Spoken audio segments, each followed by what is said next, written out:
এই যে দেখো আমি এখন চলে আসলাম লোকনাথ আশ্রমে। তোমাদের তো বলেছিলাম আজকে একটা শুভ কাজ আছে। তো আজকে হলো গিয়ে কী করবো বলো তো, আজকে তো শ্রাবণ মাসের 1 তারিখ। তো আমি ভাবছি যে শিব ঠাকুরকে আমার ঘরে বসাবো। তো অনেক দিন ধরেই মানে সেই মনের ইচ্ছাটা। তো যাক, শ্রাবণ মাসে যেহেতু শিবের জন্ম মাস, তাই ভাবলাম যে না, এই শুভ দিনেই কাজটা করি।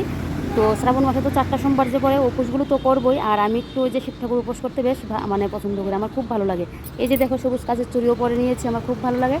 তো কালকে তো নিরামিষ খেয়েছি, তার জন্য এত তোড়জোড় ছিল। আর আজকে চলে আসলাম এখন আশ্রমে। তো ঠাকুর মশাই দিকে এই যে এই শিব ঠাকুরকে নিয়ে আসলাম, শোধন করিয়ে দেবে আর একটু পুজো করিয়ে দেবে, তারপর গিয়ে আমার ঘরে নিয়ে কিন্তু বসাবো। আর এই যে দেখো আশ্রম, দেখো এখানে হলো শিব ঠাকুরের মন্দির। এই যে শিবলিঙ্গ এখনও কিন্তু বসানো হয়নি। এই যে দেখো,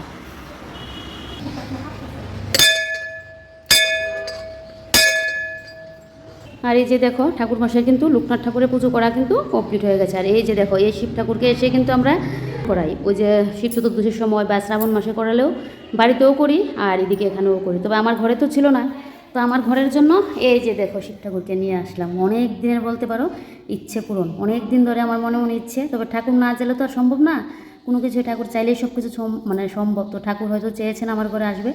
এই যে দেখো সেদিন এনে বড়মশাই এনে দিল। তো যাক, আর এদিকে সব কিছু নিয়ে আসলাম, ফুল ঠাকুরমশাই যা যা বলে দিয়েছে।